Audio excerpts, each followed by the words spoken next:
Imagine, if you will, that at this point in the Mass, we called forward from this assembly a representative cross-section to reveal the inner secrets of their hearts, those drives and desires, often unrealized. And the first person came forth and said, I have not yet been realized for my genius, for my unique set of gifts, for my contribution to society and the world. It's about time that that recognition be forthcoming from my family, from my colleagues at work, and from my neighbors. I should have some rewards and recognition for all the wonderful things that are true about me. That person retired, and the next one came up and said, it's about time that those people who have been berating me and making my life miserable and driving me nuts got their comeuppance. I want to get even.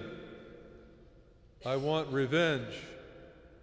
I want to put them in their place. And then the next person came up and said, what I want most of all is for all my sexual fantasies and dreams to be realized. Pleasure with no consequences. And that person then stepped aside, and someone came up and said, it's all the good things that those other people enjoy. They got the job I wanted.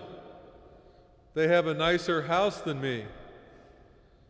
They don't deserve their acclaim for their beauty and for the gifts that they enjoy in this world.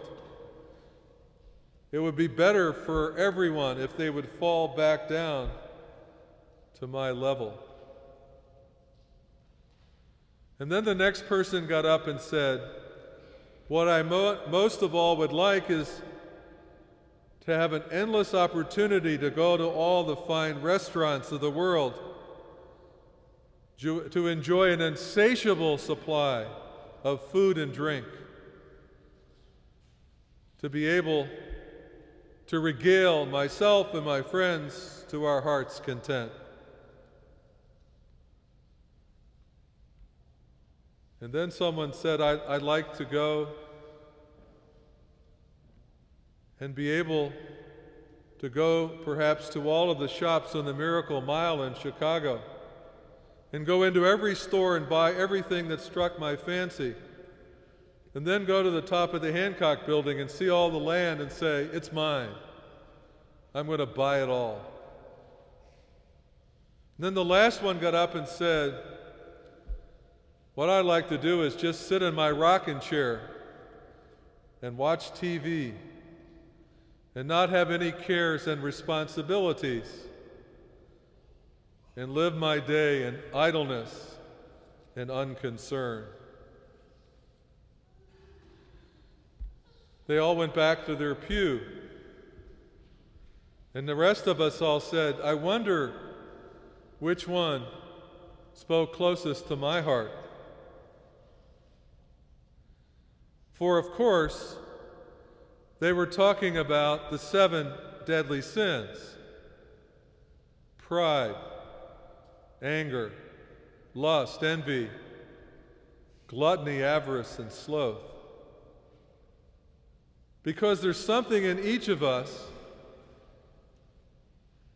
that lures us in directions in terms of our capacity to choose, our will, our freedom, that sometimes can lead us in a direction away from God. The comforting thing about the gospel today is the same was true of Jesus. Jesus was tempted in his humanity close to home. For the three things the devil said to him, at least one way of understanding them, were the ways to cheat messiahship as he prepared to begin his public ministry. If he provided bread from stone, people would flock to him for the basic necessities of life. They would turn to him because their bodies would be satisfied, not necessarily because their hearts and minds were open to his message. And if he could muster all the armies of the world and be the most powerful person around, people would join his company because they wanted to be with the in-group where the power was, where they could satisfy all their yearnings.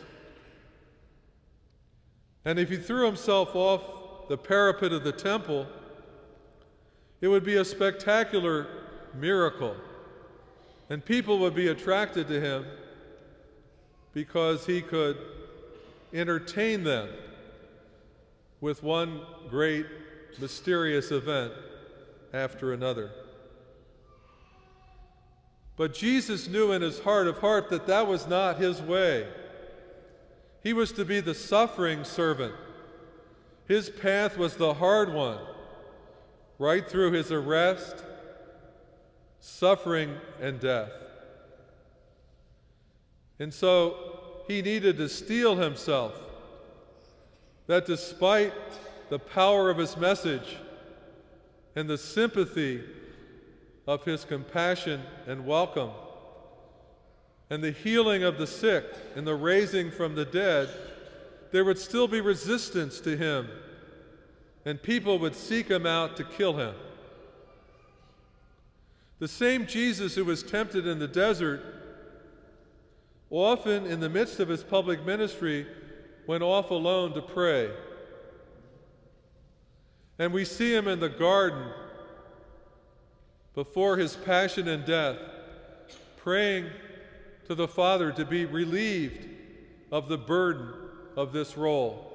And we see him hanging on the cross once again, praying that if it be God's will, another route might be chosen. But none of that was to be, for he used his freedom in his humanity as we are all called to use ours, as a method on the way to holiness. And even when we have failed, time after time, Jesus reaches out to us to reorient our lives, to use our freedom effectively, to use our God-given talents not in our own service, but in the service of others. As we reflect about the temptation of Jesus, inevitably we reflect about our own temptations, our own use of our freedom, and how in moments of contemplation and analysis, stock-taking, we can recognize where we've gone awry, and we can seek that forgiveness that only the Lord Jesus can provide, that we might be better prepared to use our freedom as God calls us, that we might live consistent with the baptismal promises we have made. There's nothing bad about temptation.